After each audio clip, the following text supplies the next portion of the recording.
ಸಾರಿಗೆ ಒಂದೆರಡು ಕಾಳುಮೆಣಸು, ಒಂದೆರಡು ಜೀರಿಗೆ, ಒಂದೆರಡು ಬೆಳ್ಳುಳ್ಳಿ ಮತ್ತು ಒಂಚೂರು ಈರುಳ್ಳಿ, ಆಮೇಲೆ ತೆಂಗಿನಕಾಯಿ, ಒಂಚೂರು ಹುಣಸೆಹಣ್ಣು ಹಾಕ್ತೀನಿ.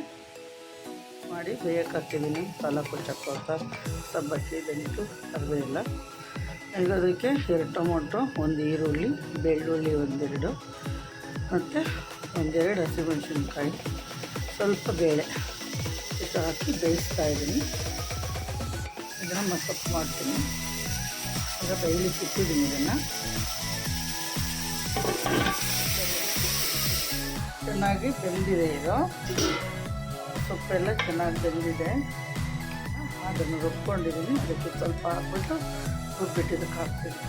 ಈಗ ಅದೇ ಇದೆಲ್ಲ ಒಂದ್ಸಲ ರುಬ್ಕೊಂಡಿದ್ಮೇಲೆ ಸೊಪ್ಪೊಂದು ಸ್ವಲ್ಪ ಟೊಮೊಟೊ ಅದರಲ್ಲಿ ಬೇಯಿಸಿದ್ದನ್ನ ಹಾಕ್ಕೊಂಡು ರುಬ್ಕೊಂಡು ಖಾರ ಹಾಕಿದ್ದೀನಿ. ಕುದಿಲಿಕ್ಕೆ ಬಿಟ್ಟಿದ್ದೀನಿ. ಲಾಸ್ಟಿಗೆ ಬೆಳ್ಳುಳ್ಳಿ ಒಗ್ಗರಣೆ ಹಾಕೊಳ್ಳೋಣ. ಎಣ್ಣೆ ಹಾಕ್ತಾಯಿದ್ದೀನಿ.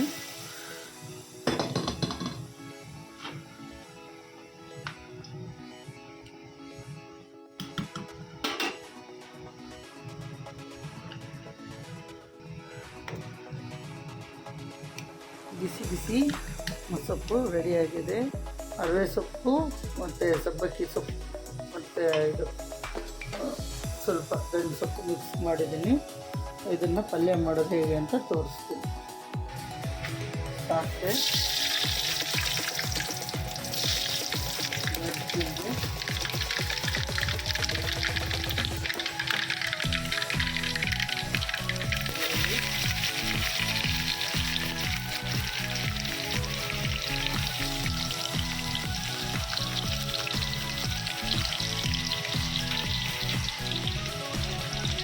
ಉದ್ದಿನಬೇಳೆ, ಕಡಲೆಬೇಳೆ,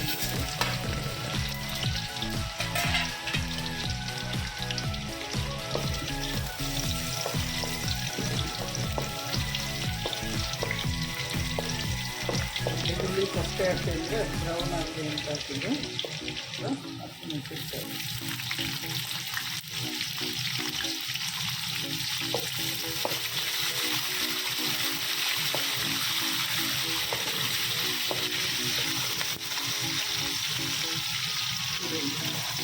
ಇದು ಸೊಪ್ಪಿನ ಪಲ್ಯಕ್ಕೆ ನಾನು ಟೊಮೊಟೊ ಎಲ್ಲ ಹಾಕಲ್ಲ, ಬರೀ ಇಷ್ಟೇ ಹಾಕೋದು. ಇದಕ್ಕೆ ಉಪ್ಪು ಹಾಕ್ತೀನಿ ಸ್ವಲ್ಪ. ಬೇಕಂದ್ರೆ ಸ್ವಲ್ಪ ಉಳ್ಕೊತೀನಿ. ಯಾಕೆಂದರೆ ಈರುಳ್ಳಿ ಬ್ರೌನ್ ಆಗಿರುತ್ತೆ. ಆಮೇಲೆ ಸ್ವಲ್ಪ ಹಾಕೊಳ್ಳೋಣ ಸೊಪ್ಪಿಗೆ.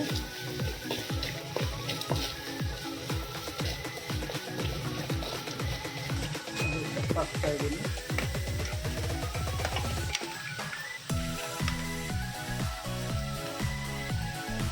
ಬೆಂದು ಒಂದೇ ಮುಷ್ಟಿ ಆಗುತ್ತೆ. ಇವಾಗ ನೋಡೋಕ್ಕೆ ಇಷ್ಟ ಕಾಣುತ್ತೆ.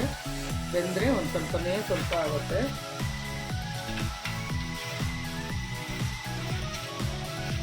ಹಾಕ್ಕೊಂಡು ಮುಗಿಸ್ಕೊಳ್ತೀನಿ. ಉಪ್ಪಿಗೆ ಎಷ್ಟು ಬೇಕಷ್ಟು ಉಪ್ಪು ಹಾಕ್ಕೊಳ್ಳಿ. ಉಪ್ಪು ಜಾಸ್ತಿ ಹಾಕಬೇಕು. ಹಾಗಾಗಿ ಸ್ವಲ್ಪ ಕಮ್ಮಿನೇ ಹಾಕ್ಕೊಳ್ಳಿ. ಆಮೇಲೆ ಬೇಕಾದರೆ ಹಾಕ್ಬೋದು.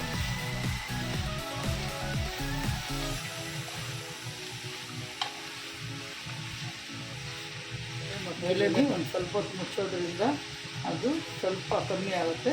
ಹೀಗಾಗಿ ಮುಚ್ಚಿಬೋದು ಸೊಪ್ಪನ್ನು. ಈಗ ಜಾಸ್ತಿ ನಾನು ಮುಚ್ಚಿಲ್ಲ. ಪಲ್ಯ ಕೆಟ್ಟಿದ್ನಲ್ವ, ಅದು ಪಲ್ಯ ಆಗಿದೆ. ಇದಕ್ಕೆ ಸ್ವಲ್ಪ ಕಾಯಿ ತುರಿ ಹಾಕ್ಕೊಳ್ತೀನಿ. ಹೇಳಿದ್ದು ನಾನು ನಿಮಗೆ ಅಷ್ಟು ಹಾಕಿದ್ರೆ ಇಷ್ಟೇ ಹಾಕೋದು ಅಂತ. ನೋಡಿ, ಒಂದು ಮುಷ್ಟಿ ಆಗಿದೆ ಅಷ್ಟೇ. ಅದು ಪಲ್ಯ ಎಷ್ಟೇ ಹಾಕಿದ್ರು, ಇಡೀ ಬಾಣಲಿ ತುಂಬ ಹಾಕಿದ್ರೂ ಪಲ್ಯ ಮಾತ್ರ ಒಂದು ಸಣ್ಣ ಬಾಣಲಿ ಅಷ್ಟೇ ಆಗೋದು. ನೋಡಿ, ಇಷ್ಟ ಆಗಿದೆ. ಹಾಗಾಗಿ ಸೊಪ್ಪು ತಗೊಳ್ಳುವಾಗ ಜಾಸ್ತಿ ಸೊಪ್ಪು ತೊಗೊಂಡು ಕೂಡ ನೋಡೋಕ್ಕೆ ಜಾಸ್ತಿ ಅನಿಸುತ್ತೆ. ಹೆಚ್ಚು ಎಲ್ಲ ಚೆನ್ನಾಗಿ ತೊಳೆದು ಕ್ಲೀನ್ ಮಾಡಿ ಮಾಡೋಷ್ಟೊತ್ತಿಗೆ ಅಷ್ಟೇ ಆಗುತ್ತೆ. ಈಗ ರೆಡಿಯಾಗಿದೆ ಸೊಪ್ಪು ಪಲ್ಯ.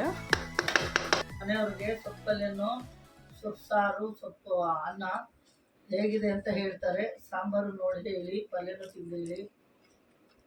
ಪಲ್ಯ ಸಖತ್ತಾಗಿದೆ, ಚೆನ್ನಾಗಿದೆ. ಬಿಸಿ ಬಿಸಿಯಾಗಿ ಸಾಂಬಾರು ನೋಡೋಣ.